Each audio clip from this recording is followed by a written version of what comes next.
Olá pessoal, hoje eu vou falar sobre os cuidados e critérios de uma boa avaliação de empresas. O valor de uma empresa é a sua capacidade de gerar caixa no futuro. Logo, o valor que calculamos é baseado em projeções de algo que ainda não aconteceu. Exatamente por isso estamos sujeitos ao chamado viés cognitivo do analista. Qual o risco de uma projeção dessa? Os números serem superestimados ou subestimados a depender da história por trás deles. No vídeo de hoje vou falar do livro Narrative and Numbers do Damodaran.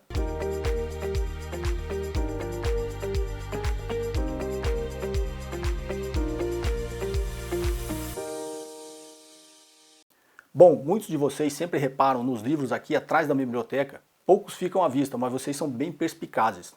Do outro lado ali da biblioteca tem uma prateleira igual a esta. Esse vocês não viram porque fica ali do outro lado. Narrative and Numbers, a história nos negócios de Ashok Damodaran, professor de avaliação de empresas da New York Stern School of Business, a escola de negócios da Universidade de Nova York.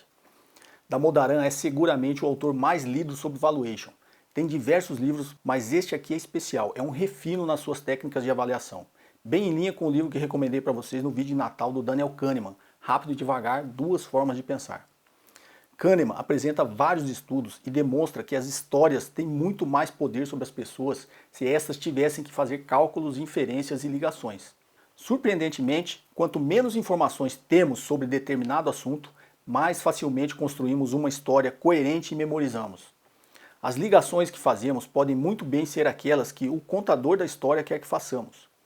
Uma vez que as histórias apelam à emoção mais do que à razão, podem incentivar a irracionalidade e levar-nos a fazer coisas que não fazem sentido, mas nos fazem sentir bem.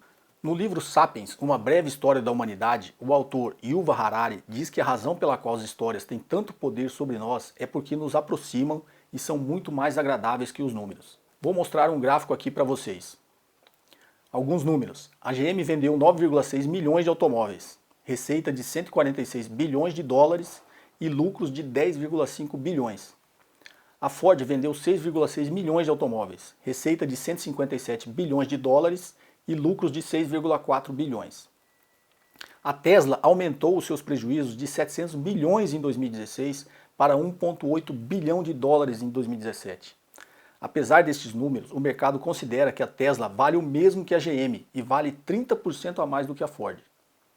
A Tesla é um exemplo clássico das chamadas Story Stocks, empresas que enfeitiçaram de tal forma os investidores que o preço das suas ações se torna impermeável a qualquer das medidas tradicionais de avaliação.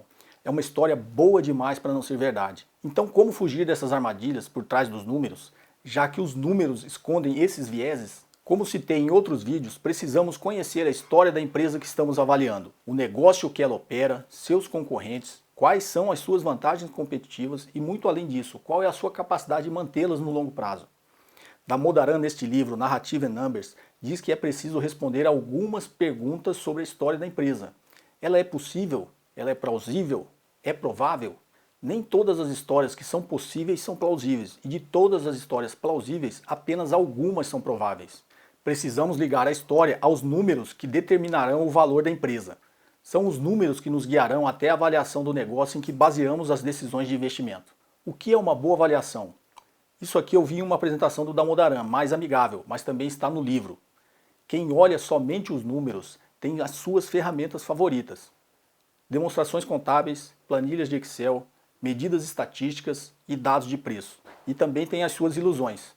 1. Precisão, os dados são precisos. 2. Objetividade, os dados não têm viés. E 3. Controle, os dados podem controlar a realidade. Já quem vê somente as histórias tem como as suas ferramentas favoritas, já que os contadores de histórias sempre têm uma narrativa com humor, experiência própria ou outras experiências e evidência comportamental, ou seja, é o próprio estereótipo do sucesso. Mas também tem as suas ilusões. 1. A criatividade não pode ser quantificada. 2. Se a história for boa, o investimento será. E 3. A experiência é o melhor professor. Como combinar história com os números? Etapa 1. Examine o cenário. Toda avaliação começa com uma narrativa, uma história que você vê para a empresa no futuro. Ao desenvolver essa narrativa, você estará fazendo avaliações dos seus produtos, da sua administração e também da sua história. Etapa 2. Crie uma narrativa para o futuro. O mercado ou os mercados que você vê crescendo. A competição que enfrenta e vai enfrentar e o ambiente macro em que a empresa opera. Regra número 1, mantenha a simplicidade. Regra número 2, mantenha o foco. O que você achou da reflexão de hoje? Não deixe de fazer seus comentários. Hoje, 31 de janeiro, daqui a pouco, às 21 horas, será a transmissão ao vivo sobre o meu curso O Comportamento dos Mercados. É gratuita, mas é preciso se inscrever para receber o link da transmissão. Você pode fazer isso no final do vídeo ou na descrição abaixo. Nos vemos no próximo vídeo. Um forte abraço.